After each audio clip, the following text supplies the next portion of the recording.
It's in the books. It's in the books. Oh, a tough race. Yesterday's vlog, in case you missed it, I broke down the actual race, all right? So go check that vlog out from yesterday. There's the fun chart that, we'll look at again down the road, but this is it. This is the last discussion about Jersey City, and it's over. Obviously, the race didn't turn out like I expected. And, oh yeah, before I forget, Vaporfly 4, I raced in those, all right? Nike Vaporfly 4, I will give you my thoughts very soon. Not today, very soon. Some people were asking in the comments yesterday, and I'll get you that comment of the day. So 1:11:11 for Jersey City half marathon. There's the medal. Not what I wanted, not even close. And which I talked about yesterday, what actually happened on the course, in case you want to see that breakdown.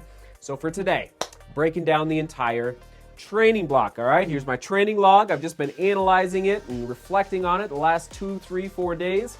And here we go. So there's the mileage on your screen, okay? Started January 1st. Here's just some, nuts and bolts of the training block. Started January 1st, 102 days. There's that volume, all right? Topped out at 110, held it for 6 weeks, all right? Began to drop the volume, all right? You see it all there. And introduced the thresholds. So 6 long runs, many middle distance, many middle distance runs, which I define as that 14 to 17 mile range, all right? So many of them were right about 15 miles for me. I didn't even count them all. There's probably at least 40 of them, okay? Long runs, 23 miles, 6 of them. Starting at 750 a mile, cut every week. For 6 weeks, down to 612 a mile, okay? So, felt great about those long runs. I really wouldn't change anything about the strategy for the long run cutdowns. Thresholds, 6 of them. You know me, that 515 to 520 range. I think my fastest average was about 513, 514. And I think my slowest was about 523, 524. Ranging from starting at 4 miles, going all the way up to 8 miles, okay? So that was the range for the threshold work in the training block, 6 of them, all right? So there you go for that. Workouts, I'm just glancing over here to remind myself. Workouts, 8 of them, a combination of hill repeats, fartleks, ladder workouts, and the big mile repeats. We'll come back to the mile repeats here in a minute. All right, very excited about that. Oh yeah, I cannot wait. Maybe I'll do it in the next couple days because I'm so excited about it.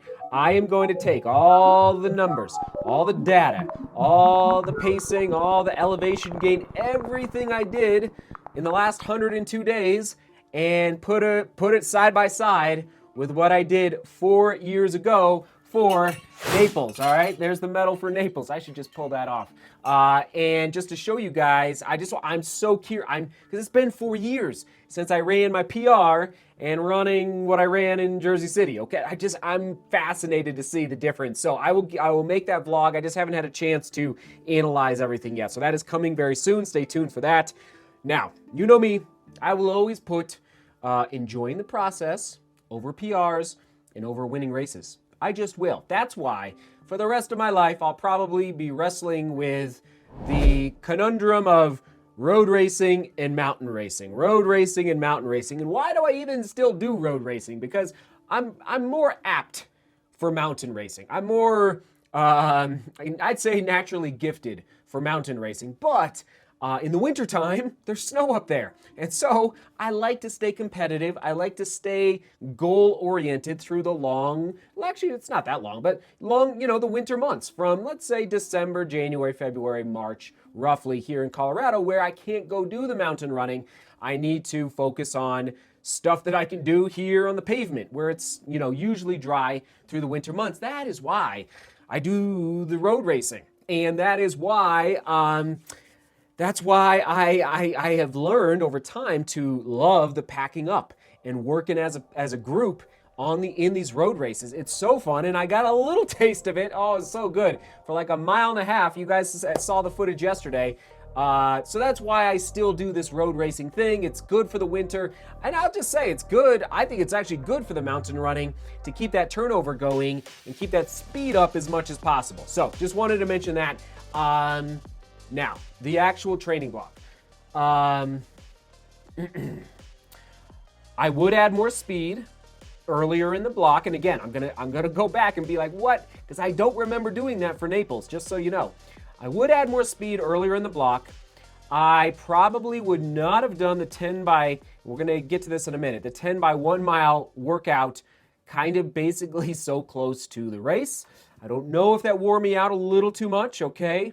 I do believe, I'm gonna say it now, I do believe my volume was more aggressive getting ready for Naples. I'm just gonna say it, okay? Now, it's not complete apples to apples, Naples and Jersey City, but my gut tells me that I worked a little harder for Naples. I don't know. We're gonna do it, but now I feel like I worked hard.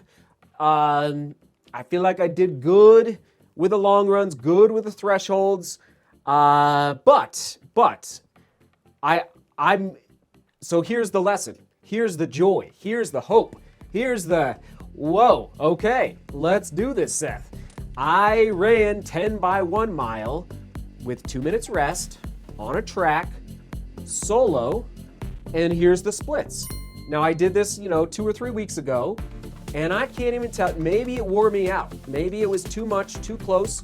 Looking back, I probably should have broken that up to like 6 and 4, 4 on a Monday, 6 on a Friday type of deal, or just mix it up a little bit. But I will say, I am to the moon. Well, first of all, the birthday mile PR attempt coming up in June. I'll be a Masters. This 10 by 1 mile workout, I was excited after it because I haven't done a workout like that really in a long time, and maybe even since college. And I'm just telling you, the amount of confidence that gives a 39-year-old to run sub 5 minutes at elevation, alone, it just gives me so much confidence that I can still run fast, moving forward, integrating more speed into now I'm in the summertime, you know me. I'm like, all right, more speed means FKTs. But I just got to say, like, maybe that was the whole point of this entire training block, is not to PR in Jersey City, but just to convince myself that, okay, you're 39, but you can still go rip 10 by 1 mile and still run 5 minutes a mile. For not all of them, I realize, but I held on for a good chunk, and it's exciting, okay? So I just want you to know, I'm not a huge fan of the oval, you guys know, but it's growing on me as I age a little bit, where it's like, all right.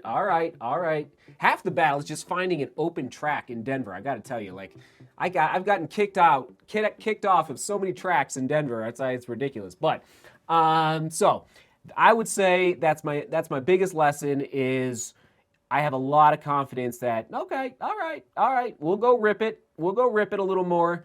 And even though I know mountain running season is on the horizon, that's a little bit of a tussle inside me. But I'm excited about it all as far as the work I put in. Obviously not as excited about the results on the back end. Oh, by the way, I'm feeling 100% better today. I slept 11 hours last night. 11. I haven't slept in 11 hours in a long time. So I was obviously beaten down, worn out, sick. Oh, I feel so much better. So who knows what the remnants were? I don't know, what happened in Jersey City, but it's spilt milk under the bridge, okay? I know I could go on and on. I gave you the nuts and bolts. So, question of the day, what is a recent lesson you have learned from one of your training blocks? And be as specific as possible. All right, that's the key there. All right, and comment of the day goes to Chris. Thank you, Chris. Oh, Chris, a brand new member of the channel. Come on. Yes, you get shout outs in the studio if you become a member. Chris, thank you so much. This is a great comment. It's a little long, but I love it. It's really well thought out. So nowadays with 3 kids and the activities running all over the place, maybe a day of race reflection, meaning he takes one day to reflect. on his race, but I would also say it has to do with the race itself, goals, and the journey. It's been 3 years since I've had a goal race, but that race still stands out as I reflect on it now. My first official road marathon Boston qualifier that was pushed off from 2020. I actually forgot about it until January 2022, and only then started to put in solid workouts for 2.5 months. Wound up qualifying with a 3:09 time. Nice, Boston, baby, which is Monday. Which is what I needed in 2020 for my age group. Only needed 3:15 in 2022. That's amazing. I'll admit I did break down a little after that journey. My point for me is reflection has to do with many factors for the race itself. Chris, that is just a great comment. Just well thought out, well said, and very articulate. Good job, Chris. Thank you for becoming a member. And again, I could talk a lot about the trade. I just know like that's what I'm feeling right now after 102 days. All right, onward we go. Back to the Oval at some point next week. Yeah, next week. All right, we'll toss it to yesterday's reflection on the race right there. Seek beauty, work hard, and love each other. See you tomorrow.